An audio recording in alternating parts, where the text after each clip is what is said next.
Okay, this will be an interesting one. Sorry about the shaking. I'm not fit enough. My wrist hasn't been exercised much for a while, so yeah, because I haven't been shooting multiple demos at home like I normally would. I had some issues that I had to sort out. I'm all sorted now, and we're just getting back on the groove of making demos on this piece of shit that Konica Minolta built. So I don't know what we're going to do with this piece. Actually, we're not going to go all the way light.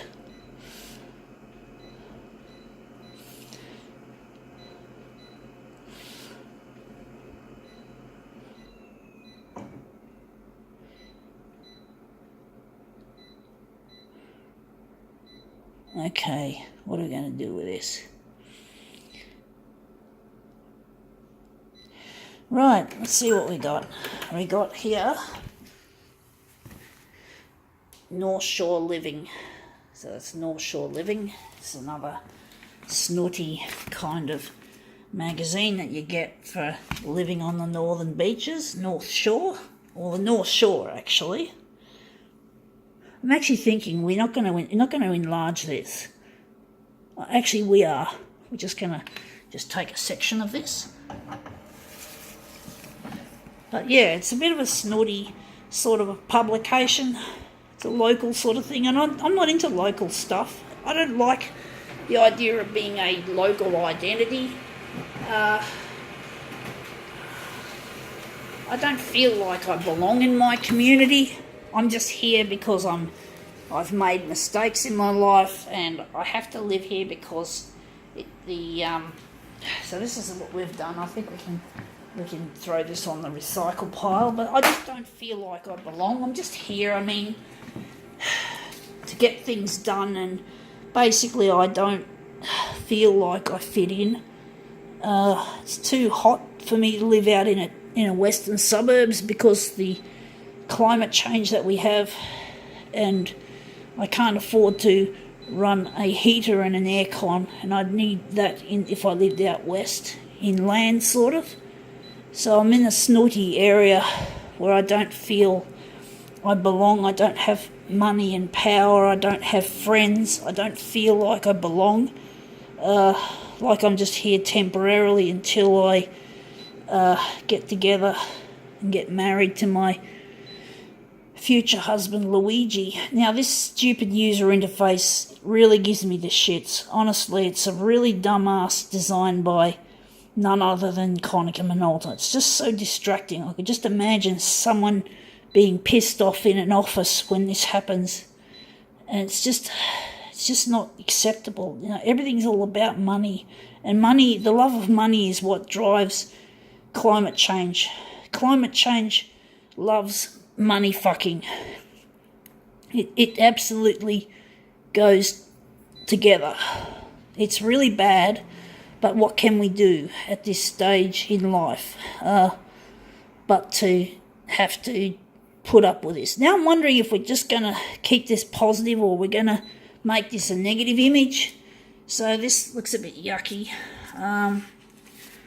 But basically everything's about money, and it drives everything, and it drives me mad. The way people just care only about their fucking money. They don't care about, they don't like you if you're trained in a certain field.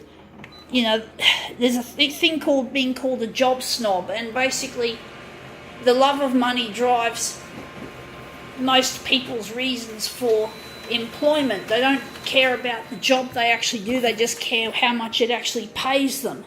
And they call people who want to do a better job, they call them job snobs. So there's a bit of name calling around these asshole people that run our world and run our industries, and it's not fair, because if you love your job, you're going to do a better job, and people are going to love you for it. If you're just doing it for the money, you're going to fucking fail, and you're going to have people complaining, and but no, it doesn't seem to matter that way.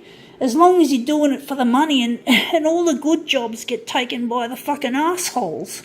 And the people who study slavishly at uni can't find a decent job because there's not enough jobs to go round, because there's too many greedy business people cutting people, making jobs that are shit.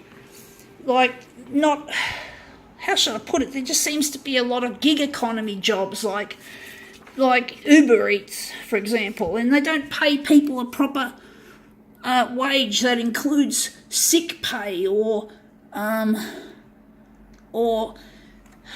annual leave, and people are just doing shit. They're doing shit kinds of jobs just to stay alive, and this is not acceptable.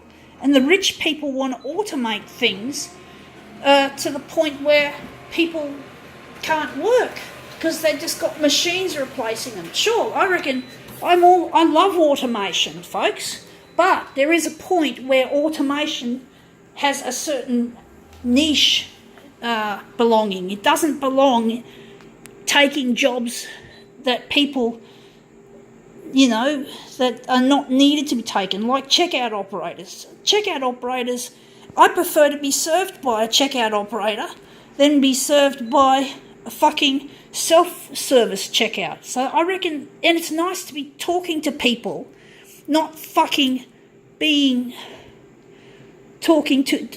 with a machine. I know they have checkout operators that help people use the self-checkouts, but it's still not acceptable that we're losing jobs. We need people to work. Work is a dignity, and we need it. And basically, the over-automation of things like distribution centres from Coles are being automated. It's not fair. So this is an example where we need to control the amount of automation. And basically, automation is good when you're dealing with, say, hazardous chemicals, or if you're in the bomb disposal industry, bombs.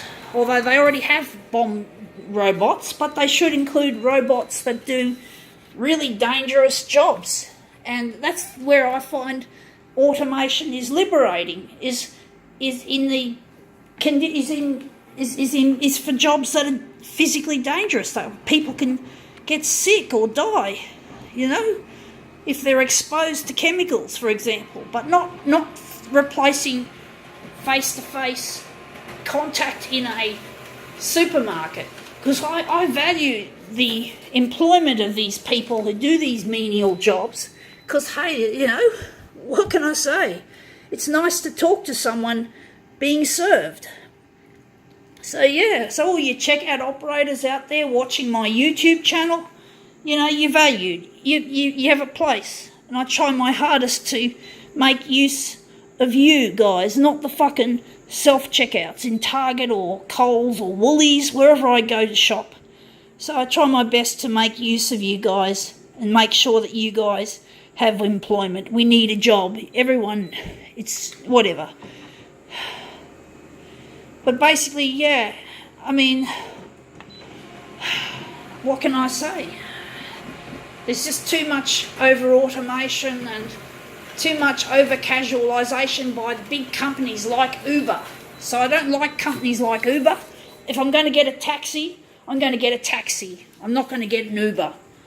Because Ubers they often don't, I've heard that they often don't have insurance for crashes, for example, for accidents. So I'm not happy using Uber. And it displaces real taxis. The taxi drivers are another appreciation. One day there's going to be a time when motor vehicles will become autonomous. And that's got to be good in the long run, because we don't want people dying in crashes. But at the same time, we have to find work for displaced drivers. And that's something that's a bit challenging, because driving is dangerous. But for now, we've got to keep the taxis going, and we've got to avoid Uber. But anyway, enough of that. I think we can call this one quits.